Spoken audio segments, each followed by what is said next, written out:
Wireless LAN Professionals Podcast, episode 140. Wireless LAN Professionals is a place to educate, inform, encourage, and entertain those involved in wireless LANs. This Wireless LAN Professionals podcast is an audio manifestation of these goals. Our host is a wireless LAN veteran, consultant, designer, and teacher, Keith Parsons. And now, the podcast for wireless LAN professionals by wireless LAN professionals. Welcome back to Wireless LAN Professionals podcast. Today, I have with me Jerry Olla. Jerry, how are you?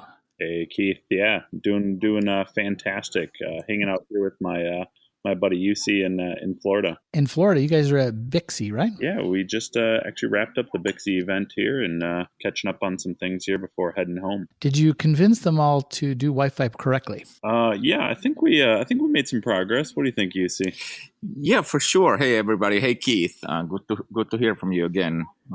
Yeah, we did have a speaker slot. Well, we talked to more than 100 people there about Wi-Fi. Then we had a speaker slot, which was funny because so 30 minutes before the speak, I told Jerry that, you should come on stage with me. And he was like, well, I've never seen your presentation. I have no idea what you're going to talk about. And that made it even better. We just, tag teamed it and it was awesome. So it was full room, hundreds of people, standing room only. People had to stand at the back. I think it was well received. Jerry did an awesome job. So he kind of brought the real expertise into the house. Try to balance things out, right? Exactly. So he was the counterpoint to your humor. To my marketing spiel. Exactly. Hey, it's like, and UC said this, but let me tell you how it really works. like as Keith always says about me, he's a VP, so he doesn't understand technology, right? Oh, I know you understand it. It's just fun to tease you. Well, onto this podcast today. Thanks for kicking in there, UC. With Jerry, years ago, it was actually before you were with Ekahau. We were at a conference, I think it was in Minneapolis. That's right. And with Blake, and you had this cool little toy that you showed off of how to do some testing. Blake and I and a couple others kind of followed along with what you did, and it turned into something we put at WLPC in Budapest, and we've tried them across. And the next WLPC, we've got a new little, better, cooler one.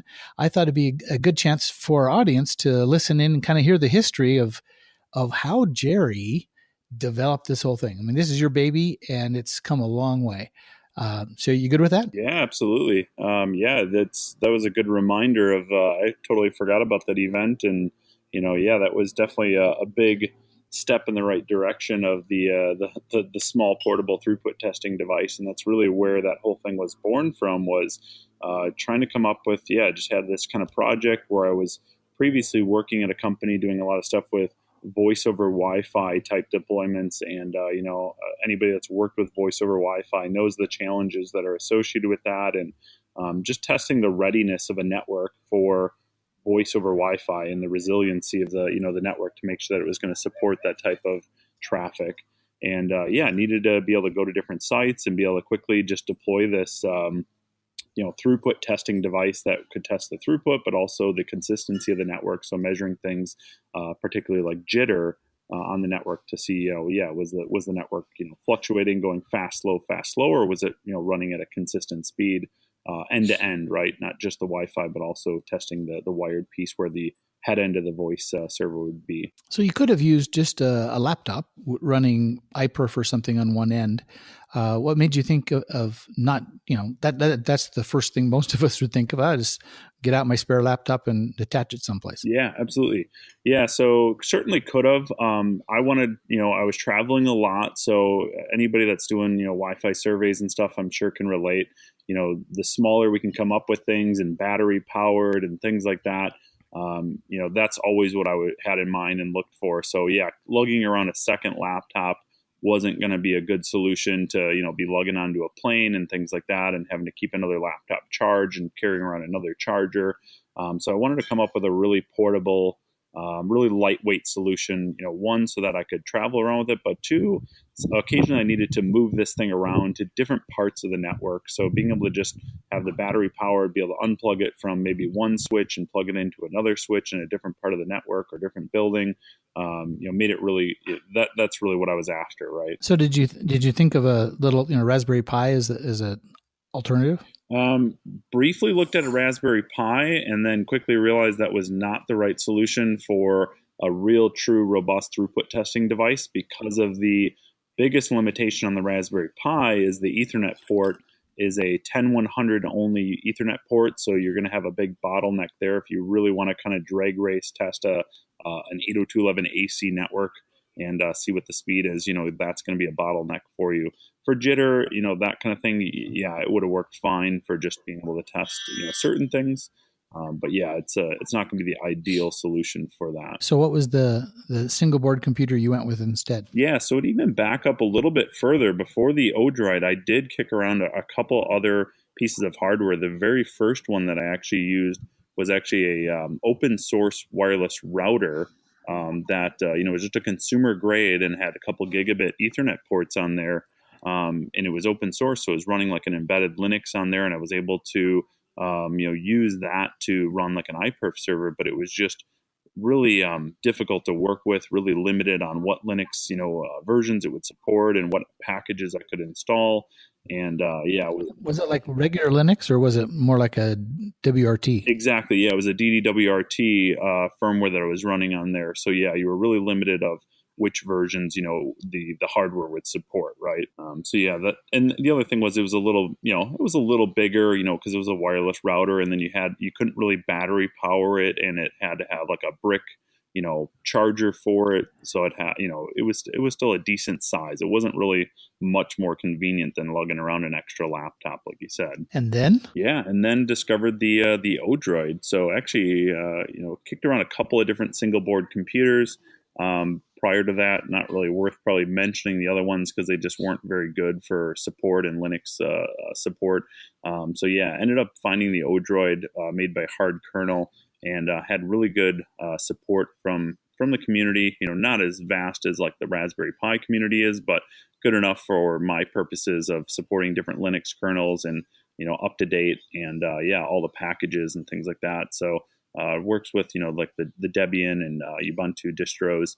It really satisfied all the checked all the boxes, right, that I needed. It was a nice same form factor as the Raspberry Pi, so nice and small, and really low power, so could be easily powered by a battery. And how did it test out from a throughput standpoint? I mean, was it the bottleneck, or could it outrun your Wi-Fi? Yeah, good question. So yeah, that was the other factor, was a couple of the other single board computers that I did try out that were similar form factors would max out just because of the pure kind of horsepower of the hardware. Just couldn't handle, more than maybe like 500-600 megabits per second. And the hard kernel, the Odroid C2 that we used, that one could easily do over 900 megabits a second of up and down.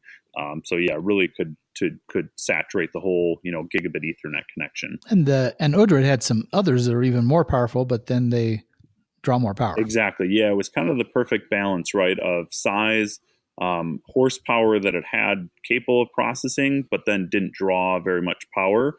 So really met all the needs, and then has plenty of options of accessories. Like an LCD screen and different cases, and ways that we could kind of configure that for the throughput testing device needs. So in the process of doing throughput testing, and the first time I saw you had one of these, it was kind of difficult to figure out. It's headless at that time, yep. Meaning there was no screen at all. And so to figure out what your IP address was, so you could have control over it, what was the process you had to go through in that first cycle? That definitely was the pain point up until then. Was everything that I had been doing was all headless. So you'd plug it into a network, and either you'd have to statically configure an IP on there and then hopefully be able to route to that IP address, or you'd have to grab a DHCP address and then kind of have to reverse engineer it of going to your DHCP server and plugging in the MAC address and looking up that IP address, or using some type of IP scanner. it wasn't, a pretty process and wasn't consistent, from that standpoint, right? So that wasn't from a user standpoint very ideal. So we had to figure out a good solution to that of telling us what its IP address was. I did play around with once. I don't know if I ever showed you this. One of the initial things I kicked around was actually an email script. It was a Python script that I had found and kind of reversed for this was when it would grab an IP address, it would actually email me what its IP address was, which, filled that gap a little bit. But the problem is that means what you were plugging the Odroid into needed to be able to route to the internet, right? To be able to send me an email. And that wasn't always an option for me in some of these, customer settings and things like that, where I was plugging into their network. Some of these voice only networks didn't need to route to the internet. So, that kind of shot that one in the foot pretty quickly. And another issue that we ran across in Budapest that obviously has been solved since then was the idea that, we should get a bigger memory card, because if you have a bigger memory card, you can save lots of data. And there was no way at the time, and even talking with the Odroid, the local American Ameridroid group, they didn't have any way of making copies. Every individual one had to be genned by itself. And that was a pain. Yeah, that was a very painful process. So yeah, you're bringing back all sorts of fun memories for me now that we're thinking through this. I blocked most of that stuff out, but I'm glad you remember it.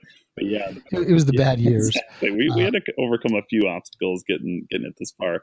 But yeah, we tried to do like a 32 gig memory card, thinking the main advantage was, if we're going to use this thing potentially down the road as some kind of maybe remote packet capture device or something like that, we'd want to have, some decent storage to be able to store those kind of files and stuff on. But yeah, the pain point was for imaging these things, since that's also the hard drive, is then we have to image 32 gigs of, an image file and be able to transfer that image file around and things like that. So tried to go a different direction where every time we installed this thing, it ran an install script and pulled down all the packages and things like that. And try to think this thing through a few different ways. But that wasn't great for a scale. It had some scalability issues with doing all that. So there's 100 people or so in Budapest who can attest to that whole process. I mean, we got it to work. That there was a local drive, and if they got them to work and there's headless, they could go plug it in, and eventually all the packages came down and it rebooted and it worked, and then you had control over it. But now, using a smaller 8 gig drive, you can just do a straight up image copy, boom, done. Yeah, exactly. And that really was the ideal solution, right? I mean, that fixed a lot of the issues, or overcame a lot of the challenges that we found. So yeah, using an 8 gigabyte memory card, actually even now with this new kind of project that we're working on here, actually found I can squeeze it down into a 4 gigabyte memory card and even make it more easier to move around. So I've kind of continued to fine tune that whole process to scale this thing. So the next phase after the crazy headless process went, what if we get a screen? And then if you add a screen, and we kind of played with for a while a little 2-line LCD, which if all you needed was the IP address. So if you could get the 2-line LCD to show up and show, here's my IP address, then you could gain remote control. But better than that, and what we used last year's, all 3 WLPCs we used, LCD screen on top of the Odroid with an image, and that process went along much, much better. But we still had issues with cases. I mean, it's kind of a single board computer, and what do you mount it in, and then what do you power it, and you have to have power. So that worked well for a year, and we between the 3 WLPCs, I think we went through maybe 400 Odroids. But now, tell us a little bit about the NanoPi. Cool, yeah. So that's going to be this year's WLPC kind of unveiling. We found a new hardware platform that's still the whole kind of Pi concept, but it's now built off this NanoPi kind of infrastructure, and it's called the Neo 2 is the board that we're using. And still has a gigabit Ethernet port on there, still capable of doing that 800, 900 plus megabit per second throughput.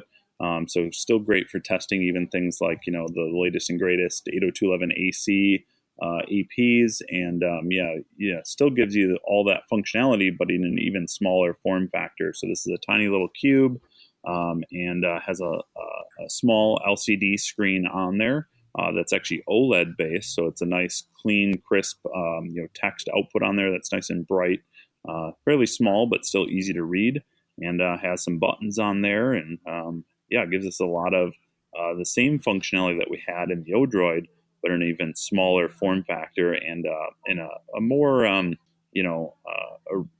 it's a metal case on there, so a little more robust kind of case there to, be thrown in your bag and not have to worry about something crushing it or any problems down the road that way. And it is not using eMMC. Correct. It's using just an SD card. But have you found anything change with that that's worth worrying about? Yeah, so one of the things that has been a problem in the past is these micro SD cards.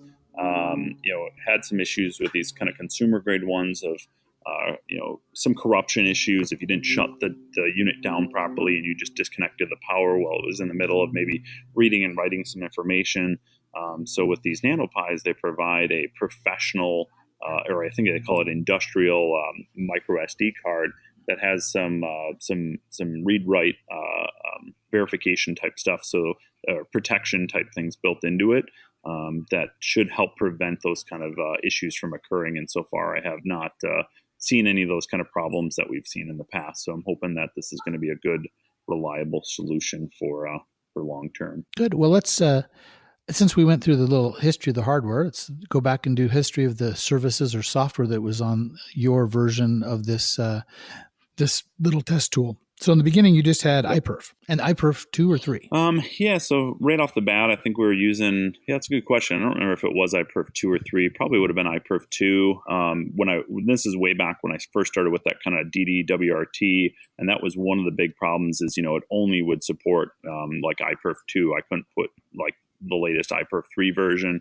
I couldn't put on the ePerf, the Ekahau kind of iPerf 3 customized build of that for Wi-Fi. A good little side note, what is ePerf and why do we need it? Yeah, good question. So ePerf is Ekahau's own internal build of the iPerf 3 package.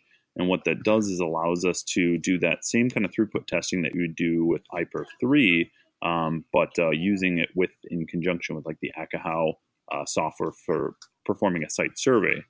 The reason why you would want to use that over using iPerf 2 or iPerf 3 is due to, the iPerf 3 software, the native code wasn't necessarily built specifically for Wi-Fi performance testing, and especially in the sense that we use it for of physically moving around a site, roaming between access points, potentially roaming off the network and getting to the point of being disconnected during a throughput test can crash that iPerf server. So the server wasn't really built for that resiliency of Wi-Fi and that kind of testing. So the ePerf kind of enhances that and is built specifically for that. So that way, if you do get disconnected during a throughput test, it will automatically kind of resume itself as soon as you're reassociated to the network and not crash in the process. So you don't necessarily have to have an Ekahau ESS ePerf client. Any iPerf 3 client will work, right?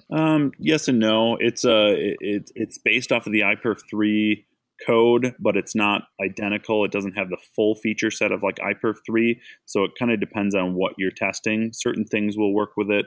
iPerf 3 can be a little finicky depending on your clients and what versions of iPerf 3 they support. So recommendation, if you're using a regular iPerf 3 client, use the iPerf 3 server. Correct. And if you're using Ekahau, use the ePerf server. Yep, exactly. That's the recommendation. So that's why actually on the NanoPi and the Odroid, it's running both the native iPerf 3 code as well as the ePerf code, and they're just configured to run on two different ports. So that way you can run those tests as needed. And so even with this little OLED display, or when we had the Odroids in the past, you can click a button and it shows up your current IP address.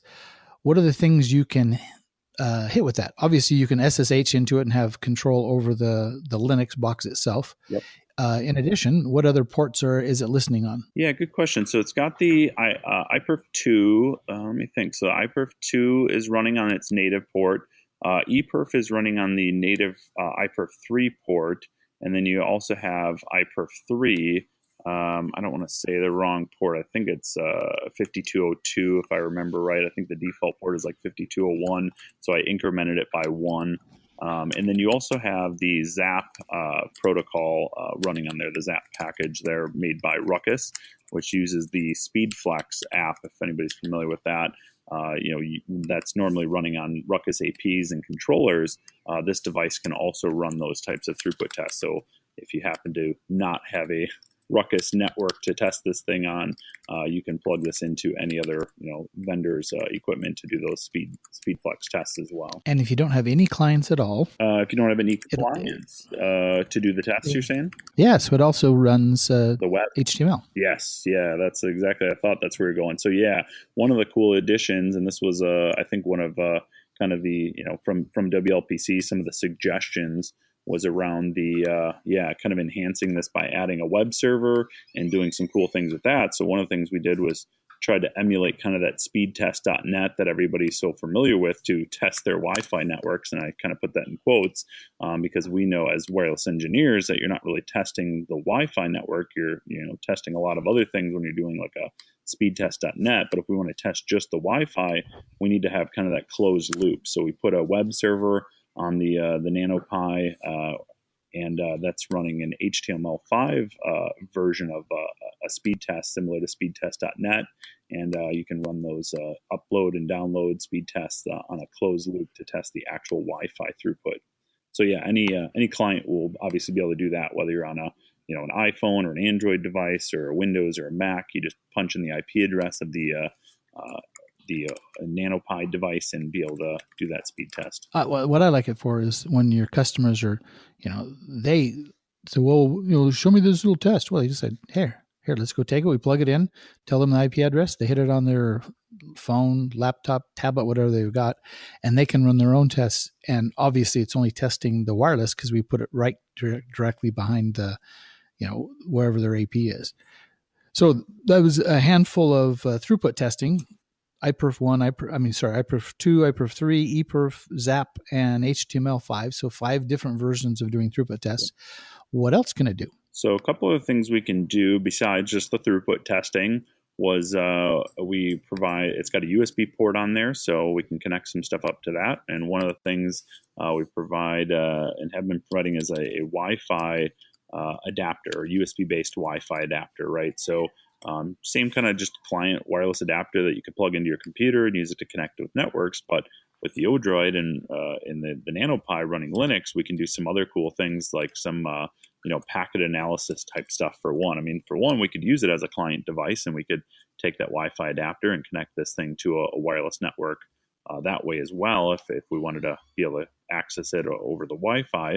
But to be a little more useful, plug this thing into the wired connection and then utilize the wireless adapter as some type of monitoring device, right? So right now I'm actually, traveling, and I can actually connect, I've got a VPN into my house, and I can go and access that NanoPi that's in my house with a wireless adapter, and I can link up to Wi-Fi Explorer Pro and actually use that as a remote sensor to check the Wi-Fi in my house and see how the Wi-Fi is performing, see what other networks are, maybe overlapping with mine, and use that as, just like I would if I was in my house with Wi-Fi Explorer Pro running, but now be able to do that remotely from anywhere in the world.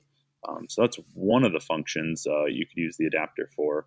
I don't know if you want to comment on that at all, but I'll talk about another thing as well. No, I think Adrian's tool is wonderful. We use it all the time. Those people have Macs and Wi-Fi. It's like the number one go-to tool. And then with his Pro edition, you get the ability to access a remote session. It could be another laptop that's talking back, but in this case, we just have this little NanoPi that does all those features. Wonderful thing. In addition, you have Kismet and Horst. Yep. Let's talk a little bit about those two options. Cool. Yeah. So Kismet is, that one. And again, for both these, you do need to have the Wi-Fi NIC. Correct. Yep. So Kismet is, it's been around for quite a number of years. Most people, when they hear Kismet, they kind of think of this terminal, old school Linux kind of interface, right? Text-based kind of thing. Well, it's come a long way, and they've got a pretty cool now web-based version of Kismet that I've been toying around with. That's still in pretty active development, but it's come a long way and pretty useful from a wireless engineer standpoint, where we can put that adapter into a monitor mode, log into a web interface, and be able to see all sorts of information, not only about the APs in the environment, but the clients as well, and be able to get a lot of information, some statistics about packets and retries and things like that on an AP level as well as a client level, and be able to even associate some information about which APs are associated, or which clients are associated to which APs and on which channels, and how many, and then just get an overview of the spectrum of how many client devices are on each channel on the 2.4 and the 5 gigahertz bands. So just to recap, it's your laptop would be connected to the access point that you're using. Behind the access point is the NanoPi hardwired into its Ethernet port, and then the NanoPi has a Wi-Fi NIC in its USB port, and Kismet's running on the NanoPi using the wireless NIC, and you're accessing it via the Ethernet. So you're not coming in on the same NIC that it's trying to do its work on. Correct. Yep. And Horst. And Horst is an interesting one. So Horst has a couple of different, I guess the acronym means a couple of different things, but I always use the highly optimized radio scanning tool, analogy for that one, or the acronym for that one. But it's a pretty slick one. So that one is a terminal based. So you'll need to use something like an SSH SSH client to log into the NanoPi. And then from there, you can, again, put the adapter, or it will automatically put the adapter into a monitor mode. And then you can analyze all sorts of live packet analysis type stuff, right? So we can see things like, again, retries. We can see both AP and client information. We can filter down to a specific BSSID or a specific device MAC address, and we can see how that device is performing, what data rates that client is using, and what the retry percentages are. And again, this can all be done remote, right? So this thing could be deployed as a remote sensor on a network, and you could SSH into it and be able to see all sorts of statistics about the RF environment from a kind of a frame and packet analysis, live packet analysis level. Very, very cool stuff. With a little teeny handheld, sit in your pocket, battery operated device. Started out just to solve a problem that you had, and has come a long way. We definitely want to thank you for the amount of hard work you've done in building it. I remember, maybe 2 years ago when I first got started on this with you, I couldn't do any of the Linux stuff. So it's like, oh, Jerry, how do I do this? So it's come a long way. We'll be having a session of this. There's a deep dive that Jerry's doing with Scott McDermott on mobile testing, and you'll be able to, if you're at WLPC, you'll be able to see these little test tools. I think we probably will have them also available. Anyone's taking the advanced survey course with Blake, they'll be using these to do some throughput testing as well. So if you're interested, we'll put some links in the show notes about what they look like and where you can pick one up. And thank you very much, Jerry, for your time today. Yeah, thanks, Keith. Thanks for all the support and making all this happen too. Like talking through all this, we've come a long ways in it, and definitely would not have made it this far with it without all your help and support and getting this happening. Well, we'll just keep continuing on, making it better. Who knows what we're going to see next year? Maybe it'll be the size of a thumb drive. But this one is small, light, easy, and very robust. And we've learned this time around, we're not having the attendees assemble them at all. They will be pre-assembled, and they'll just working, and we'll treat it like a little baby appliance. Well, thanks for your time. Enjoy Florida, where it's warm, before you head back home to Wisconsin, where it's probably a little chilly right now. Yes, it is. All right. Thanks very much, Keith. Thanks. Back to basics. In this little module here, we're going to cover some of the steps and rules you can do when you're doing a site survey. Now, I like the term design when you're using the process of those things you do before you do an install, and reserve the word site survey for those validation surveys you do after install. A lot of people are into the whole AP on a stick thing, and this isn't going to be the episode we talk about the difference between AP on a stick and hybrid models or predictive surveys. What we're going to talk about this time is whenever you're doing a survey, how can you be as accurate as possible? Some of the steps that I'm going to go over may or may not apply to you, but at least to think about them and talk through them. There's an associated white paper you can download and read to go over these as well. The way I came up with these rules is I was an instructor and developed the course materials and taught, literally 3,000 plus people how to use air magnet survey software. And in that process, I had a lot of experience where students would come to class and tell about the survey work they did in their processes, and we learned there's a lot of things to not do. So most of these rules we came up with are based on things to not do. If you do them right, you'll get a better survey. If you do them wrong, you'll end up with a much less accurate survey. And sometimes if you don't do them correctly, you'll have a totally useless survey. Well, useless, but very colorful.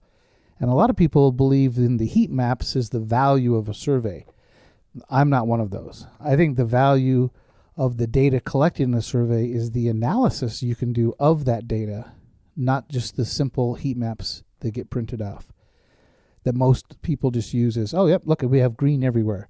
I don't care about the green everywhere. What I care about is how is this wireless LAN going to affect my clients? Well, let's get started on these 7 rules. The first rule is critical.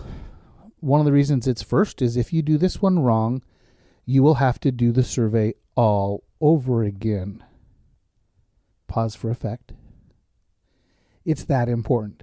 You must calibrate your drawing properly. Survey software, whether it be from Ekahau or Tamosoft or Air Magnet, all use some form of an underlying grid under the data that you collect. This grid is what's used for doing all RF mathematics, to calculate distances, free space loss, all of those things. And that underlying grid must be as accurate as possible. So the way to set that drawing is to make sure you calibrate your drawing. By default, if you open up an air magnet, it's going to default and give you an 120 feet by 120 feet square picture, which is why sometimes you bring in your drawings into air magnet and they look skewed, like they're not the right shape. It came in as a rectangle, but now it's a square. Well, that's because air magnet makes everything into a square as soon as you open it up. This is to remind you, when you look at it, I haven't calibrated yet. It's doing that on purpose to force you into the process of doing that. Later, we got them to add in Air Magnet a dialog box that comes up and tells you, are you sure you want to move forward? You want to calibrate now? So the first rule is calibrate your drawing. Now, what kind of tools do you use to do the calibration? The best that I like is if I can get the people who give me the drawings to put a dimension line directly on the drawing, a nice big long one, the length of the building or something. Something where I can get a nice long one. A lot of people think, well, I'll just go use the door. Doors are 3 feet. Well, are they 3.0 doors or 3.2 doors or 3.3 doors? What's the actual size of the door? If you're off by a couple of centimeters, maybe a couple of inches, it doesn't seem like it's very much. But out of a building that might be a couple 100 meters long, if you were off by just 5 centimeters on a door, when you extrapolate out to the whole length of the building, you might be 10-15% off. So let's get as accurate as we can. And the way to get as accurate as you can is use a long distance. If you have it in the drawing, fantastic. If not, when you're on site, measure. Now, some people just look at the ceiling grids and count how many tiles are over there, or walk, or those kind of things. I like to carry a laser rangefinder. I have a couple of them. I happen to like fluke ones, but you can use just about any. The cheapest I've ever used was only like $20 at a Home Depot, at a home supply store. It was only good out to about 50 feet, and it would use sonar. I now use laser versions. One, about $100 one, goes out to 100 feet, and the one I carry now is about $300. And it goes out to 300 feet or 100 meters with accuracy down to the 32nd of an inch. Not that you need that level of accuracy. But find a nice long haul, measure it with the real measure tool, and then put that into your drawing and calibrate against it. And your drawing will now be calibrated properly. It'll have the right dimensions.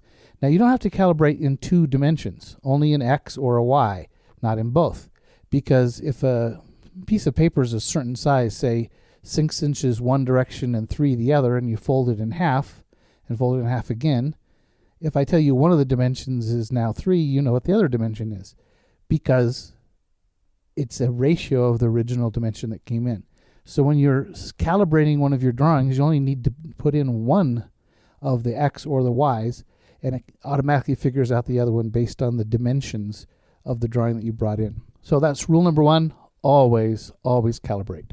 If you don't calibrate before you collect your data, might as well go ahead and throw the data away, because the way the math works, if you do it after the fact, it skews your data and it's not worth even having. So again, calibrate first.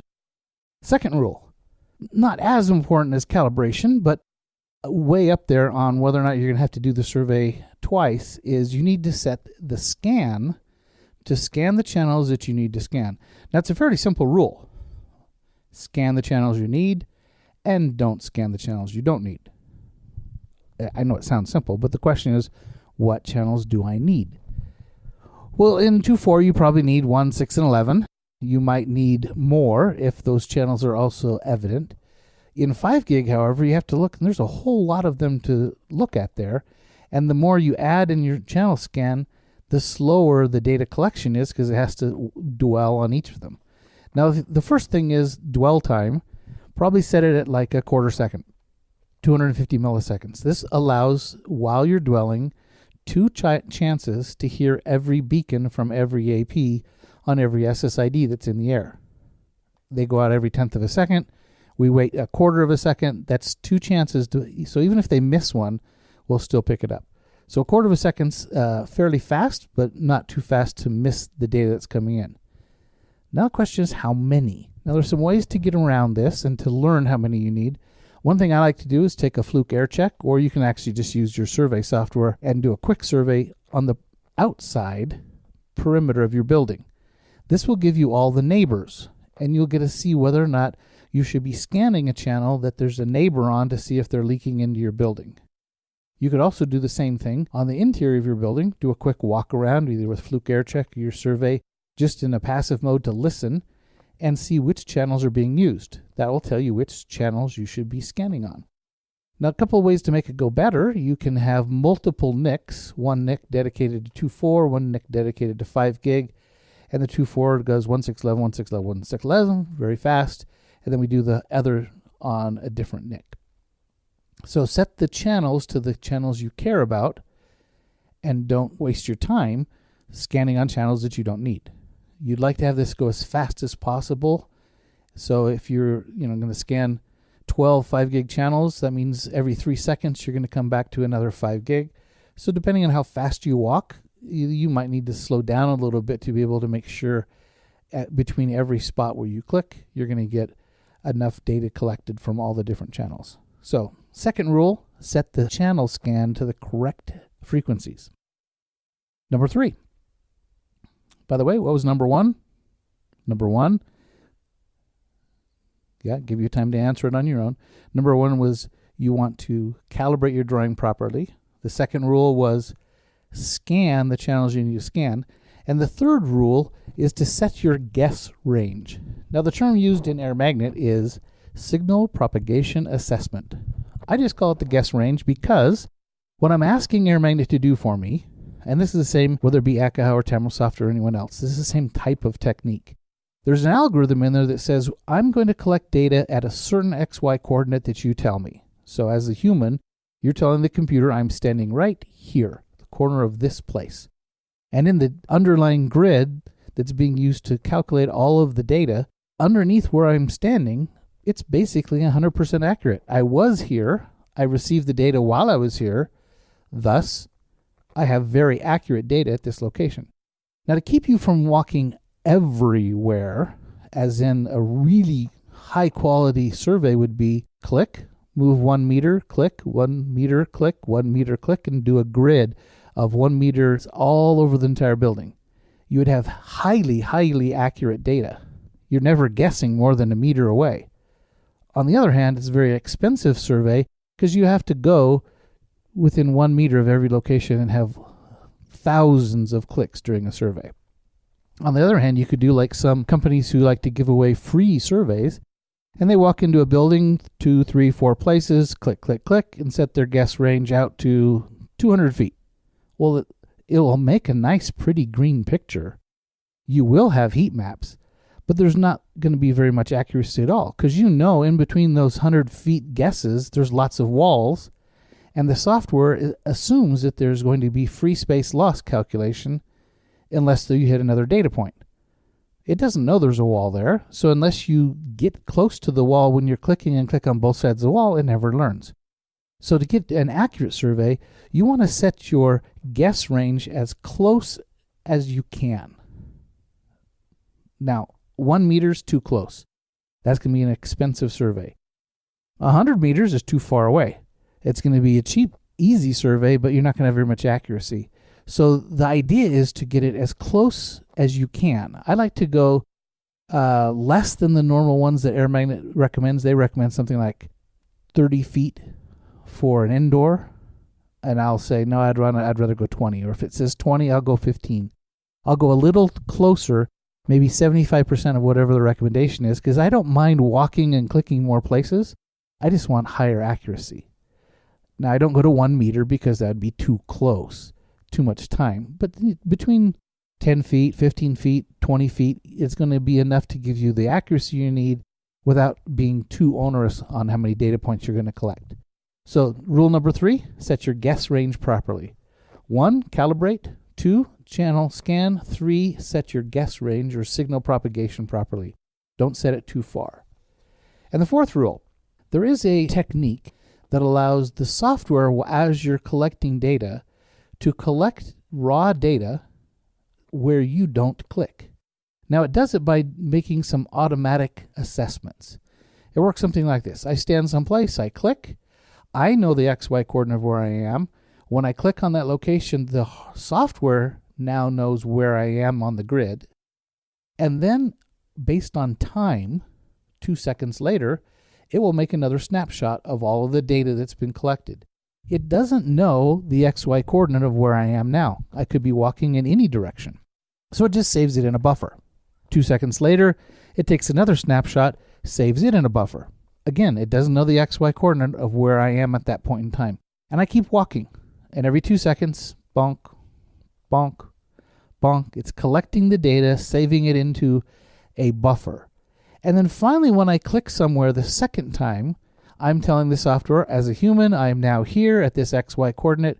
And it says, great, saves the data for that XY coordinate, goes back and draws a line between the previous human click and the current human click, looks at the time and says, well, we had 12 bonks or 12 snapshots in between these two things. I'm going to place those equal distant in between, and then I'm going to go back to the first one and say, if you were here, what's the XY coordinate there? It will take the XY coordinate of that estimate, tag the data that was collected, and save it into the data ball. So eventually, I now have the data with an XY coordinate tied to it, but it was made by the computer was doing the clicking, not me, based on time. It's a useful feature to have this auto click turned on, and you can set how fast you want the auto click to go. Now, if you set it every second, it will save lots of data. If you set it every 4 or 5 seconds, then obviously it's going to save less data. You'll need to kind of find what a good speed is that matches your walking, that also matches your signal propagation assessment. So if I have a guess of 15 feet, I would like to make sure that my snaps, my auto snaps, are coming at least every 15 feet, maybe a little bit tighter, so I have nice coverage as I'm doing the walkthrough. So first rule was calibrate. Second rule is pick your channels. The third rule was make sure you have your right guess range. And on the fourth rule, I'm going to set that snap rate, or the time of how fast that happens, to kind of match to make sure that I'm within my signal propagation assessment. Now we get into some of the ones that are not so much configuration, but how you're going to do the process of doing surveys itself. This is rule number 5. Rule number 5 is capture on both sides of what you care about. And in the white paper, I say no one-way guesses. And let me explain what that means. If I take and I click somewhere, the software is going to say underneath that XY coordinate, 100% accurate data, you were standing here, I received RSSI of -67 from AP number 2, and I can plot that number at that location. Well, It doesn't know when I told it to guess 20 feet in all directions what's in between. So it's going to guess using free space loss RF calculation. It's a standard RF calculation, and it says, in the lack of any other information, we're going to guess using this free space loss, meaning there's no walls, there's just air. And then it will plot at every location around my accurate clicked location. It's going to guess 20 feet in all directions. And in all directions, put a number of what it thinks our SSI value is. Now it's going to do that until it runs across another click, another data point, which will say, oh, well, here I received this. And instead of free space loss, it's going to interpolate the data between the two clicks. So if I have a click on two sides of something I care about, it is not using free space loss. It is using actual live collected data. But then when I get to the edge of a building and I don't go any further, the last guess is going to be free space loss. So if there's anything you care about, the middle of a room, the CEO's desk, get on both sides of anything you care about, and you'll get much, much more accurate results. So if I care about the thickness of a wall, if I'm looking and saying, I wonder how much loss is happening in this wall, well, then I'm going to go and click, and I'm going to be next to the wall. Does that make sense? If I get next to the wall and click, and then I click on the other side of the wall, I'll have a data point that's strong on one side, weak on another, and now the software can calculate between those two data points the thickness in RF attenuation of that wall. If you go from the inside of the room out, so you just walk to the middle of the room and you click once, and it's going to guess 15 feet, and there's a wall at 15 feet, it's going to be pretty accurate. To make it more accurate, don't walk in the center of the room, walk on the perimeter of the room in every room. And then when I walk in the perimeter of the next room over, I'm getting the accurate results of how the wall is being collected. So, click on both sides of everything you care about. Now on to rule number 6. Click accurately. Now this just makes sense, right? Everyone should be clicking accurately, but I've seen hundreds, if not thousands, of poorly done surveys where people get confused. They walk down the wrong hallway. They click outside. They do things like fly from wing to wing. They walk through walls.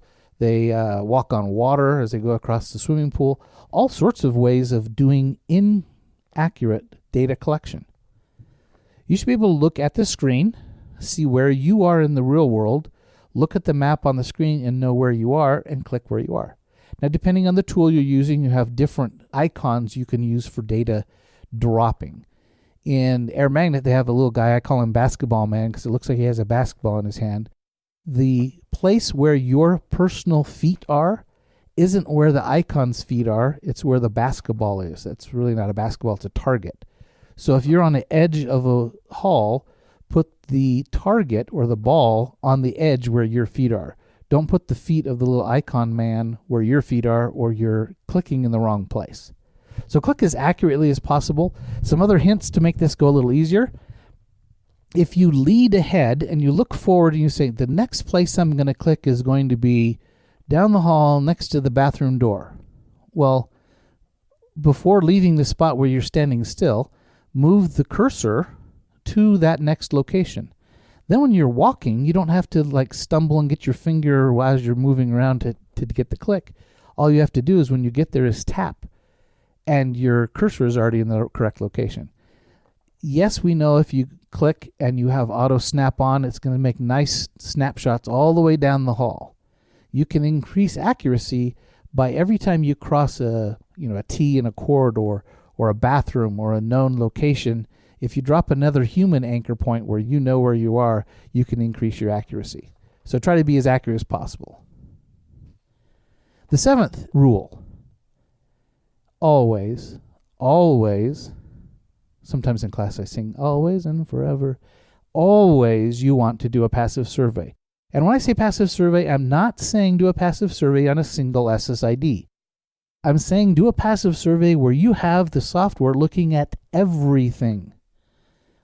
All of channel 1, all of channel 6, all of channel 11. You want to see yours, your neighbors, rogues, whatever's out there, so you can collect the data from all of those. Now, some people come back and say, Keith, we're only surveying for my company, and their company SSID is Corp. So I just set my passive survey to look at Corp. Well, that's good, and you're going to get good data on the Corp. But what you're not going to find is co-channel interference information. Co-channel interference is when there's other SSIDs sharing the same frequency, and you will miss that. So make sure you're doing a passive survey to collect data from all possible APs that are in the area. Passive survey also means you're collecting data from the AP's beacons. So they're just out, beaconing every 10 times a second. Here I am, come join me. You want to collect that information from all the APs in your area. Now we contrast that with an active survey.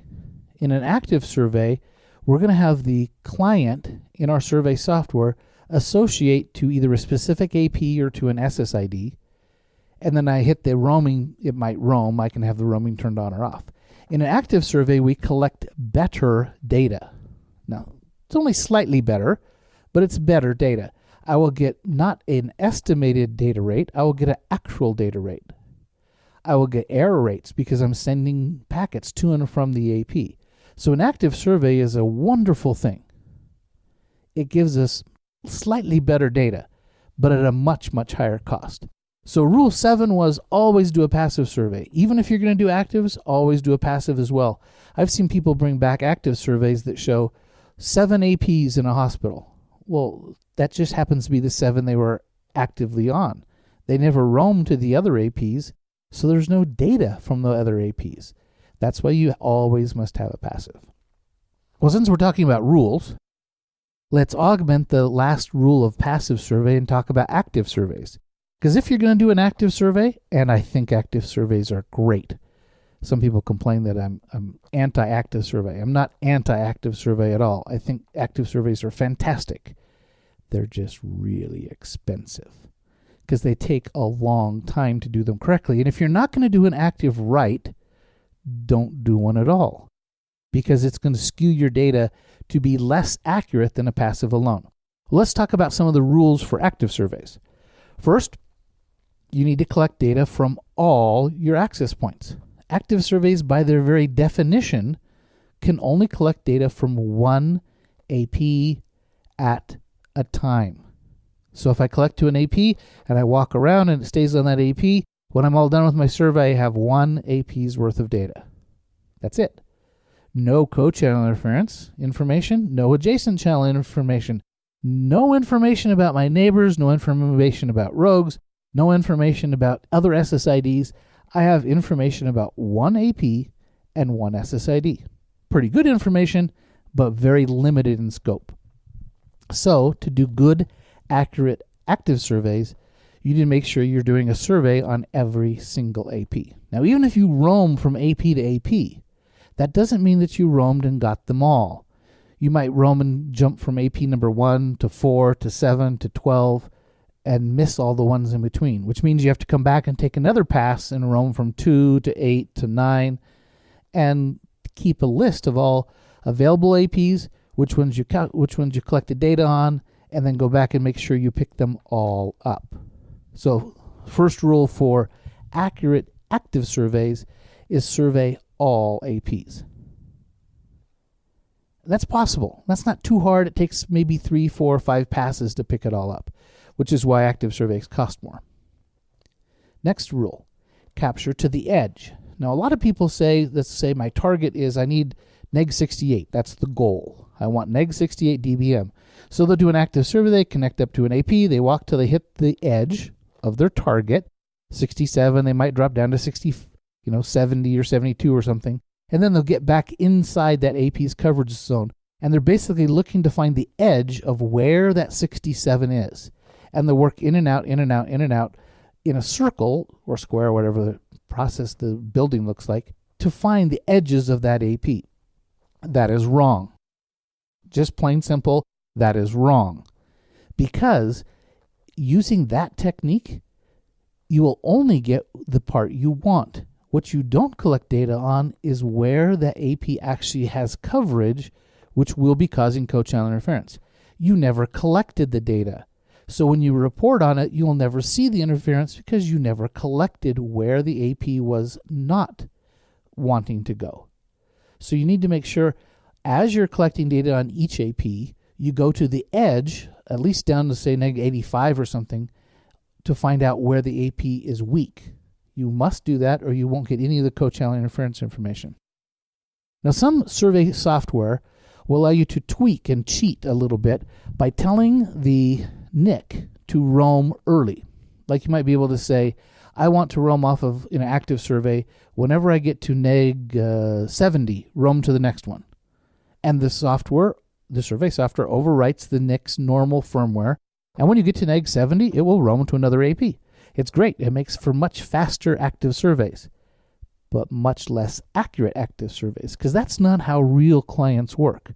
The other thing it does is it doesn't allow you to collect to the edge of the cell. As soon as you get below some target, you'll roam. Again, not collecting the data, so you're not going to find out anything about co-channel interference, which, by the way, is the hard thing to design to. Coverage is easy. In a 3-day advanced wireless design class I teach, I think I say the words coverage is easy 50 times. It's not the hard thing. The hard thing is making co-channel interference go away, reusing the frequencies that we have that are limited, and the only way you get that data is by walking to the edge of every cell. Another problem with active surveys, if I'm walking away from an AP, I'll stay connected longer.